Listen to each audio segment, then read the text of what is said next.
How's it going, everyone? Welcome back to Boylei Hobby Time. Just over 4 years ago, I came up with an idea for a monster-infested world based on the historical Wild West. I've been slowly revealing that world here on YouTube through the medium of dioramas, and today I have a fun announcement for you.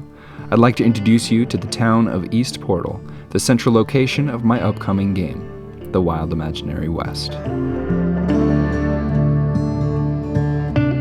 Today I'll be talking about the game while building a scale model of East Portal, which used to be a real town at the Black Canyon of the Gunnison. This town was the inspiration for the Wild Imaginary West. I'll be adding the river and cliff wall just like the real thing, but the town will have some creative alterations, of course. The artwork for the game is being made by artist and fellow YouTuber Hardy Fowler, who's been helping bring my world to life with some amazing concept art.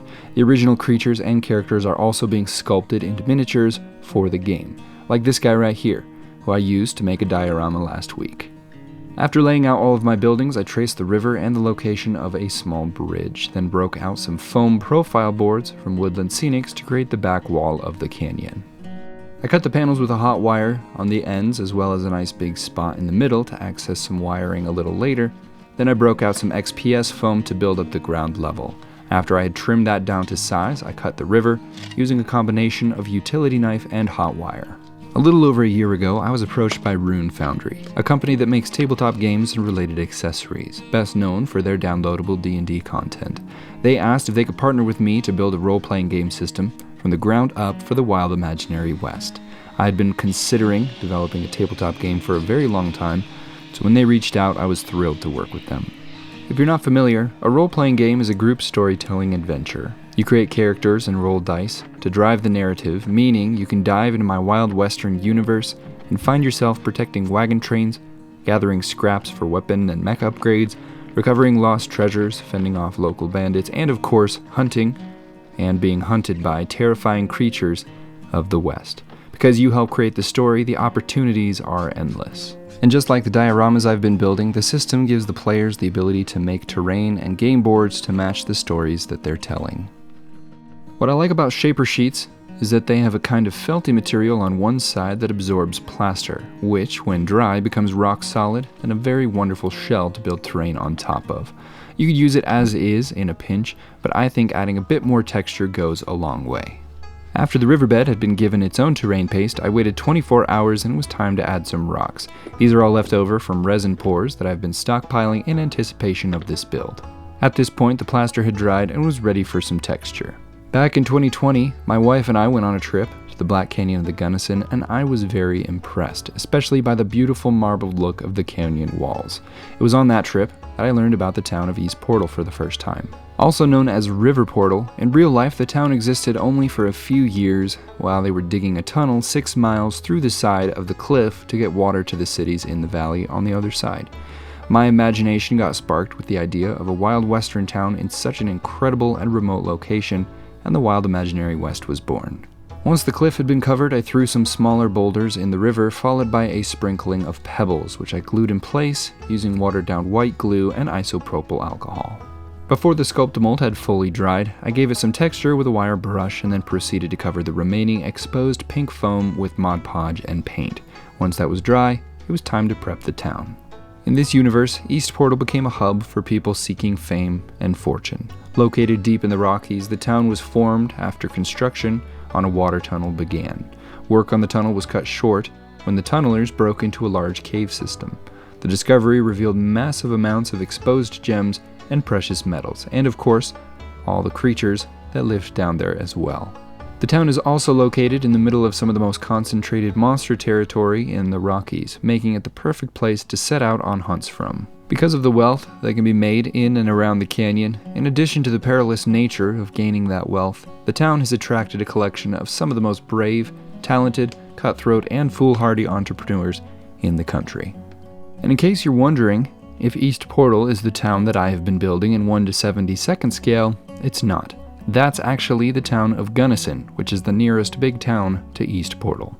I wrapped up my customizations to the buildings with the forestall antennas, and because these are all going to have lights inside, I carved out the bottoms of the buildings as well. Once the buildings had been de-bottomed, I drilled a hole under all of them that would have light, which was pretty much all of them except the outhouses. I took a picture of the layout so I wouldn't forget it, then I covered the interior walls of all of the new holes with some Mod Podge because the pink foam had been exposed again.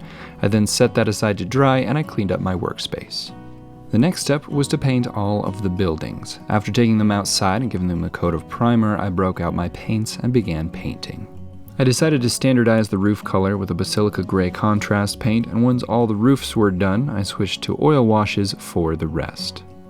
I used a combination of red, blue, brown, and green oil washes to achieve the weathered wood look that I was going for.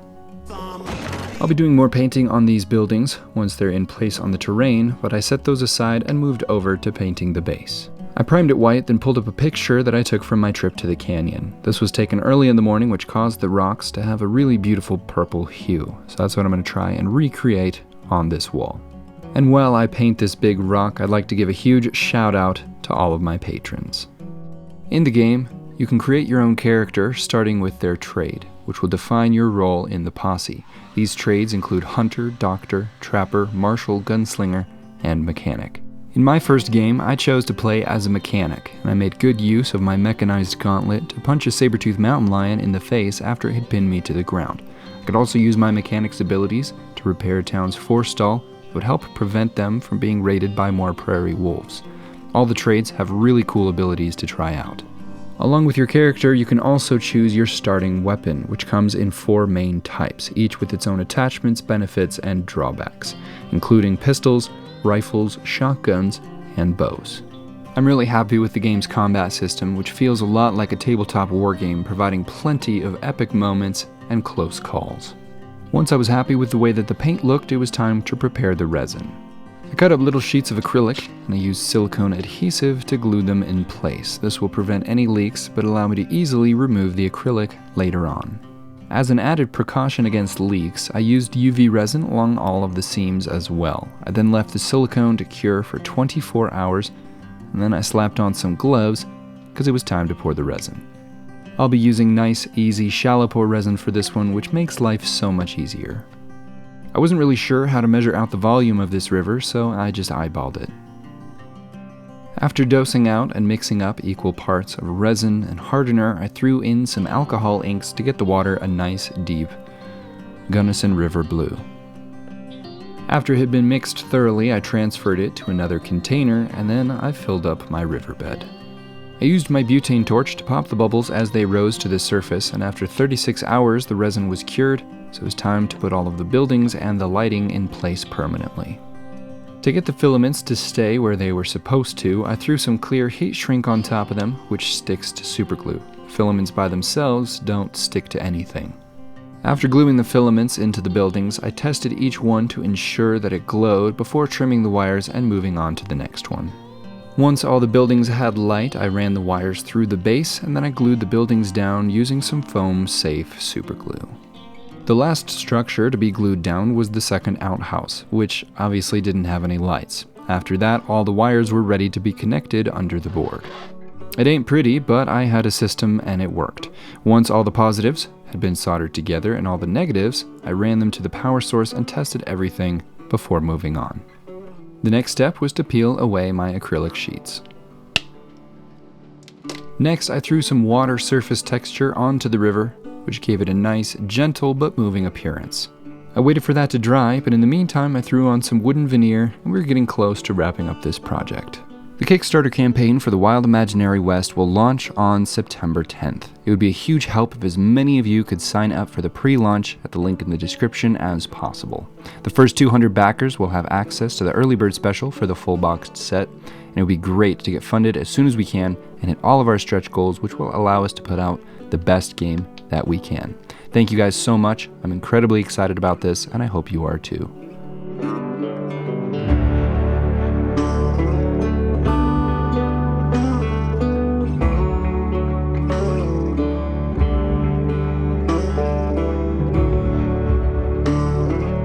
For additional information about the Wild Imaginary West RPG, please sign up to Rune Foundry's email list and follow them on their socials. Thank you guys so much for being so supportive of this world that I've been making.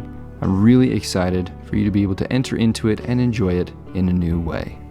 That is it for this video. Thank you all so much for watching. Hope you enjoyed. Huge shout out, as always, to my patrons. You guys are the best. Have an awesome week, everyone. I'll see you next time.